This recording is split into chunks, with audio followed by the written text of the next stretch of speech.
Été 2026, pendant que la France meurt de chaud, une attraction sort de réhabilitation. Cette attraction, elle n'est pas située en France, mais dans le berceau de Disneyland, là même où Walt est cryogénisé. Pirates des Caraïbes, l'original. L'attraction était fermée depuis le 3 mai, ce qui est long, mais pas trop. Et en ce 26 juin, elle réouvre avec un personnage réimaginé. Un pirate découvrant un trésor qui le transforme en squelette. Ça nous fait directement penser au premier film de Pirates des Caraïbes, La Malédiction du Black Pearl, où l'équipage de Barbossa est maudit par un trésor qui les font se transformer en morts-vivants. Fait que l'on peut voir dans notre Pirates des Caraïbes à Paris, mais c'est une autre histoire. Mais dans le pays qui accueille la Coupe du Monde, les fans ne sont pas contents. Pourquoi, me direz-vous?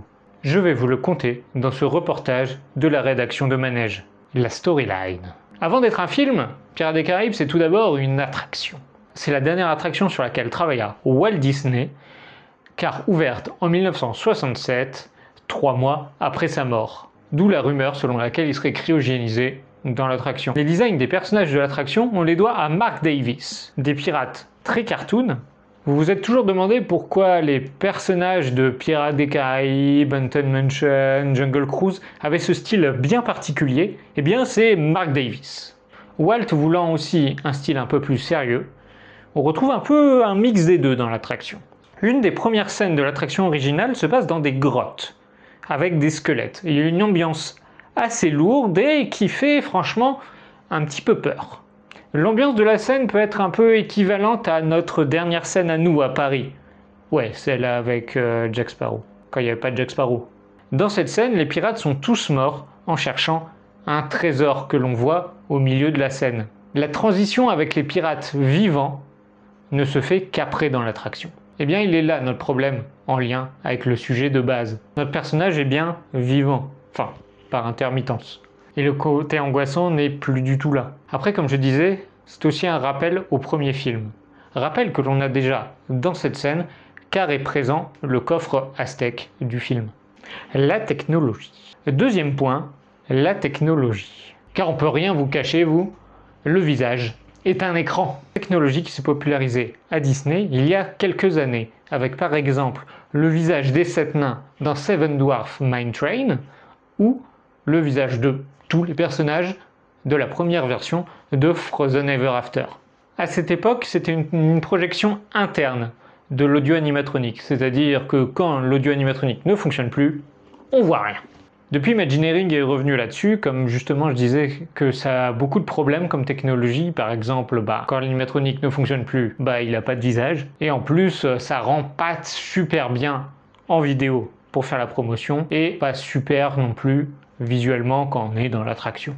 Ça rend pas super bien en vidéo, on voit assez vite la supercherie, et souvent il y a une transition assez nette entre le visage et le corps, ils sont pas de la même teinte. C'est pourquoi dans la version de Paris, ils ont changé pour mettre des visages mécaniques. Enfin, ils les ont tous changés maintenant, même à Epcot, maintenant c'est des visages mécaniques.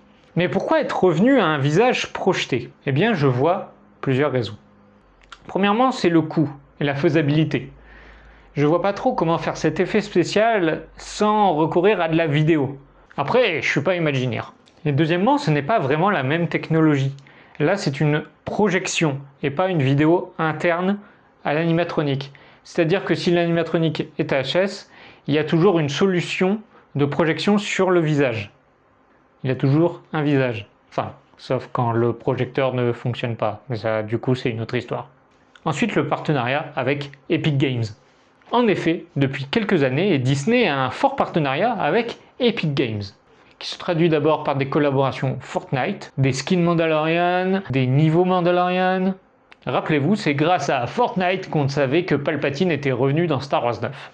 Il développe aussi une plateforme sociale Disney, enfin je sais pas où ça en est ça, mais ou si c'est Fortnite, j'ai toujours pas compris ce que c'était, et si c'est toujours en cours.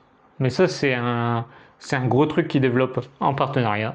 Mais on oublie trop souvent que Epic a aussi son moteur maison, l'Unreal Engine. J'imagine que le visage a été rendu grâce à ce moteur. Et au final, je sais pas trop quoi penser de ce nouvel animatronique. C'est vrai que j'aurais préféré qu'il soit un peu plus mécanique et un peu plus dans l'ambiance de Pirates des Caraïbes en général, qui est un peu plus vieillot, plus fait maison. et peut-être dans une autre scène qui apparemment ne contredit pas trop la storyline, mais l'idée est franchement cool. Et vous en pensez quoi? N'hésitez pas à commenter tout ça, et j'espère que je vous ai appris quelques petits trucs.